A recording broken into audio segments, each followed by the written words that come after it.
Daily exams में topic है। आज हम 6 और 7 जनवरी के करंट अफेयर्स पढ़ेंगे दोनों दिन को और इम्पोर्टेंट क्वेश्चन डिस्कस करेंगे। Recently, who inaugurated the 75th national volleyball tournament? हाल ही में 72वें राष्ट्रीय वॉलीबॉल टूर्नामेंट का उद्घाटन किसने किया? तो ये किया है प्रधानमंत्री नरेंद्र मोदी ने।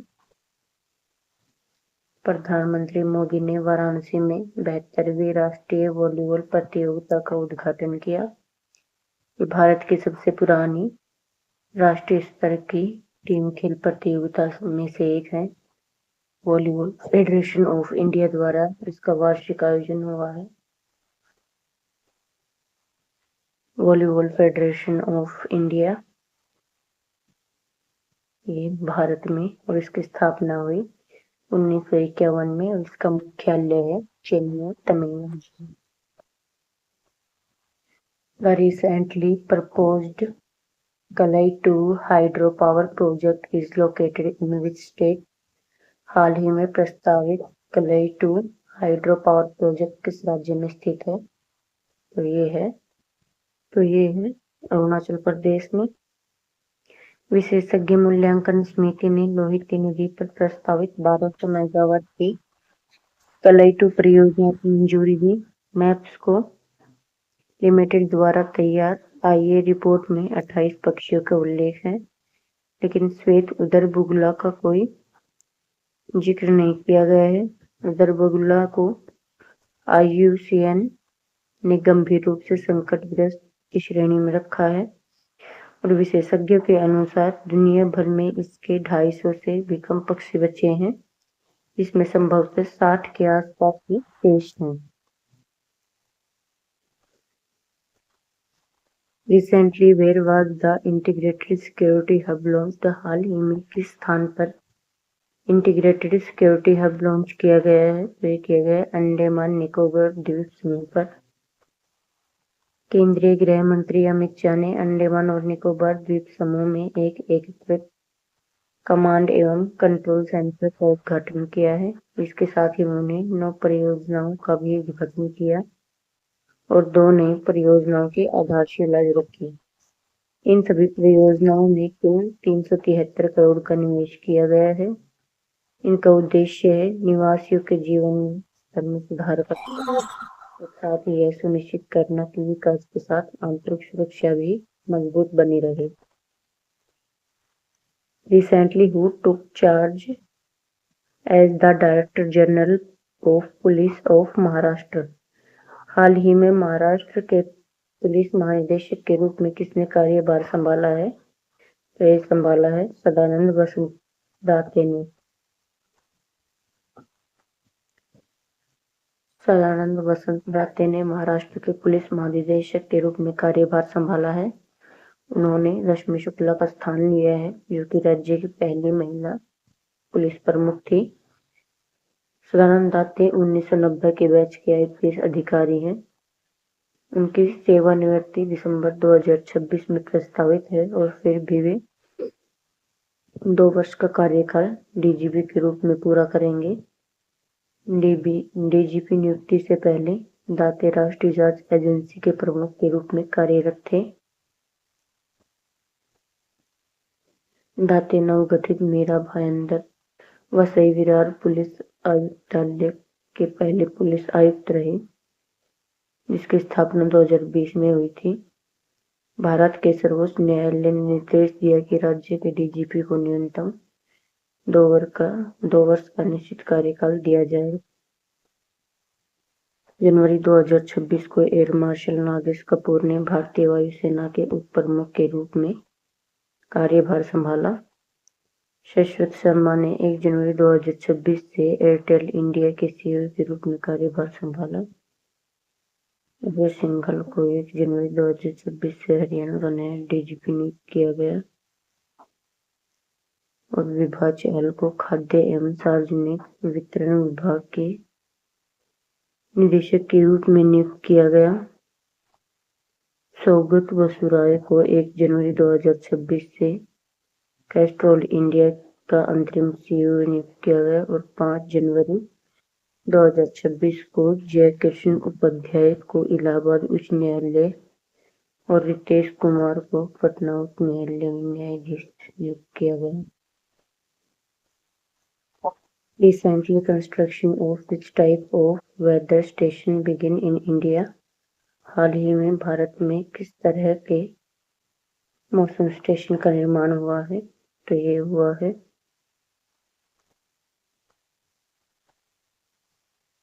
3D प्रिंटेड स्वचालित मौसम स्टेशन का।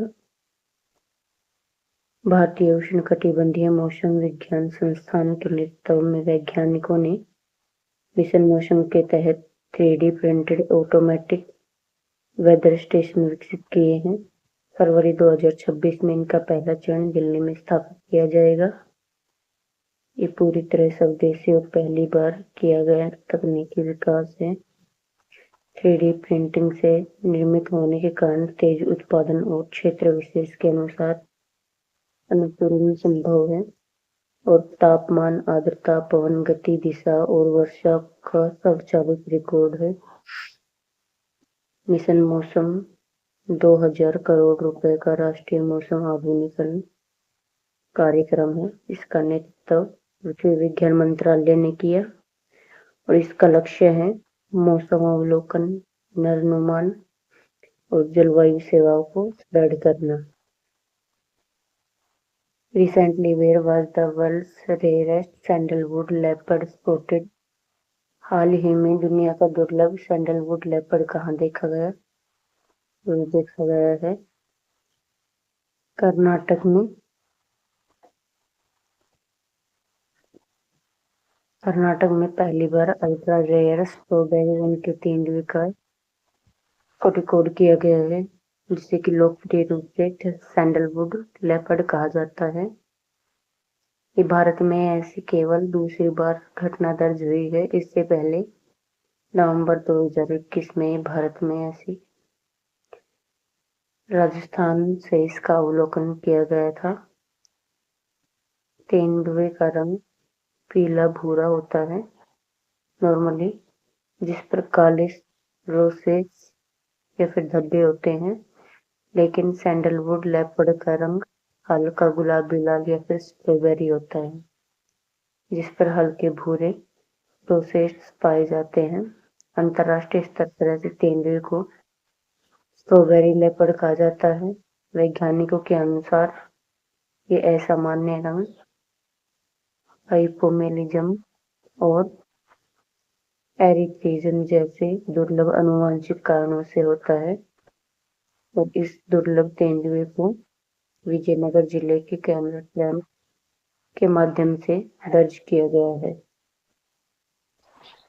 Who has been invited as chief guest at India's Republic Day celebration on January 26 in 2026? 26 जनवरी को भारत के गणतंत्र दिवस समारोह में मुख्य अतिथि के रूप में किन्हें आमंत्रित किया गया है? तो ये है उर्सुला वॉन डेर लेयन और एंटोनिया कोस्टा। संभावित मुख्य अतिथियों में यूरोप आयोग के अध्यक्ष उर्सुला वॉन डेर लेयन और यूरोपीय परिषद के अध्यक्ष एंटोनियो कोस्टा शामिल हैं।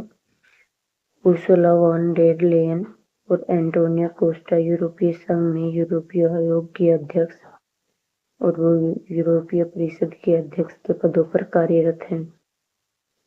गणतंत्र दिवस 2026 के अवसर पर यूरोपीय संघ के नेताओं की यात्रा का मुख्य उद्देश्य है भारत और यूरोपीय संघ मुक्त व्यापार समझौते पर चर्चा और शिखर सम्मेलन।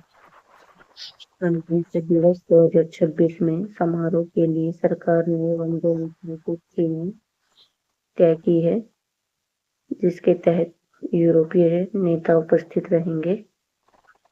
ये भारत के इतिहास में पहली बार होगा जब यूरोपीय संघ के नेतृत्व को आधिकारिक तौर पर मुख्य अतिथि के रूप में आमंत्रित किया गया है।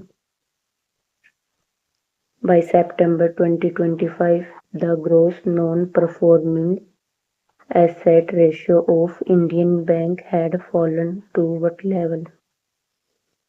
सितंबर 2025 तक भारतीय बैंकों का सकल गैर निष्पादित परिसंपत्ति अनुपात कितने निचले स्तर पर आ गया है? तो ये आ गया है 2.1% के। भारतीय रिजर्व बैंक द्वारा जारी नए आंकड़ों के अनुसार सकल गैर निष्पादित परिसंपत्ति अनुपात 10 वर्षों के निचले स्तर पर आ गया है, जो कि जीएनपी अनुपात घटकर 2.1% रह गया है। प्रारंभिक तनाव संकेतकों में भी सुधार देखने को मिला है। 61-90 दिनों तक बकाया ऋणों को दर्शाने वाला स्पेशल मेंशन अकाउंट 2 अनुपात सितंबर 2025 के अंत तक घटकर 0.8% रह गया है और एमएसएमई क्षेत्र में तनाव कम हुआ है और एसएमए अनुपात 5.1% पर स्थिर रहा और असुरक्षित खुदरा ऋणों में भी उल्लेखनीय सुधार हुआ है। SMA-2 अनुपात एक वर्ष पहले 20% से अधिक स्तर से घटकर 13% पर आ गया है। What is the name of the German chancellor who is visiting India for first time? Germany के चांसलर पहली बार भारत आ रहे हैं, उनका क्या नाम है? तो ये है फ्रेडरिक मर्ज। जर्मनी के चांसलर फ्रेडरिक मर्ज 12 से 13 जनवरी 2026 को भारत की आधिकारिक यात्रा करेंगे। इसका उद्देश्य है भारत जर्मनी सहयोग को आर्थिक, रणनीतिक और वैश्विक मुद्दों पर और मजबूत करना। जर्मनी यूरोपीय संघ में भारत का सबसे बड़ा व्यापारिक साझेदार है। भारत के ग्रीन ट्रांजिशन और इंडस्ट्री 4.0 पहल और व्यावसायिक प्रशिक्षण कार्यक्रमों में जर्मनी की महत्वपूर्ण भूमिका है। Recently, India launched a new e-business visa for citizens of which country? हाल ही में भारत में किस देश के नागरिकों के लिए नया ई-बिजनेस वीजा शुरू किया है? ये किया है चीन के नागरिकों के लिए। भारत सरकार ने चीनी व्यापारी यात्रियों के लिए EB4 वीजा शुरू किया है। ये वीजा भारत सरकार द्वारा चीनी नागरिकों के लिए शुरू किया गया एक नया इलेक्ट्रॉनिक बिजनेस वीजा है। इसके लिए आवेदन पूरी तरह से ऑनलाइन किया जा सकता है और इसके लिए दूतावास जाने की भी कोई आवश्यकता नहीं है। EB4 वीजा आमतौर पर 45 से 50 दिनों के भीतर जारी किया जाता है। इसके तहत भारत में अधिकतम 6 महीनों तक ठहरने की अनुमति है। Who declared 2026 as the year of networking data centricity?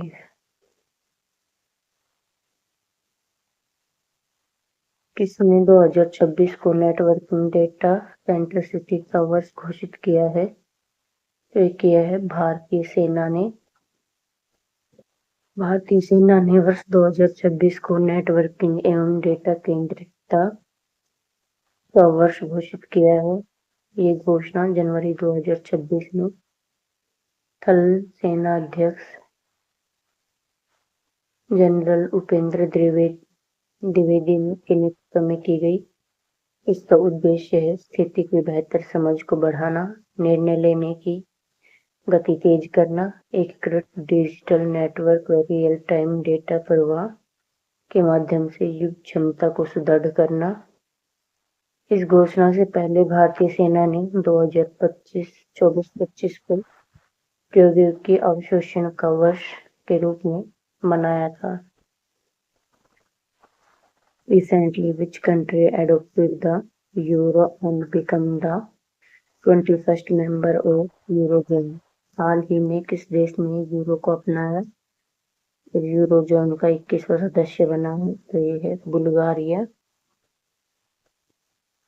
Bulgaria ने 1 जनवरी से यूरो को अपनी आधिकारिक मुद्रा के रूप में अपना लिया है और इस तरह वो जुड़े जाएंगे।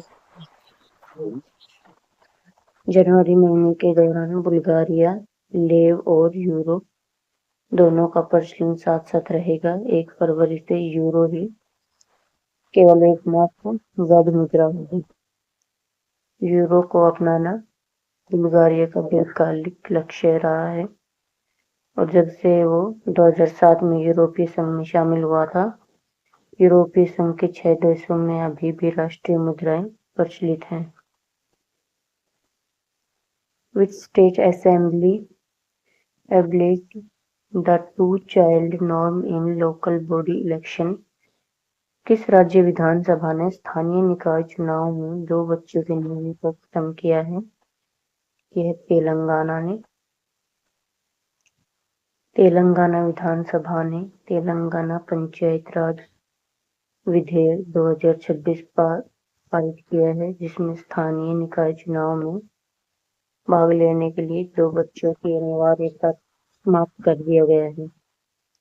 पंचायती राज मंत्री अनुसुईया सीतक्का ने ग्रामीण क्षेत्रों में 1.7 के टीआरएफ का लाभ देते हुए तर्क दिया है कि पुराना नियम राज्य के भविष्य के जनसांख्यिकीय लाभांश को नुकसान पहुंचा सकता है। सदन ने जयंतिरुमपुर का नाम बदलकर जयन्नातिरुमलपुर कर दिया है और 2 लोक सेवा संशोधन विधेयक को भी पारित किया है।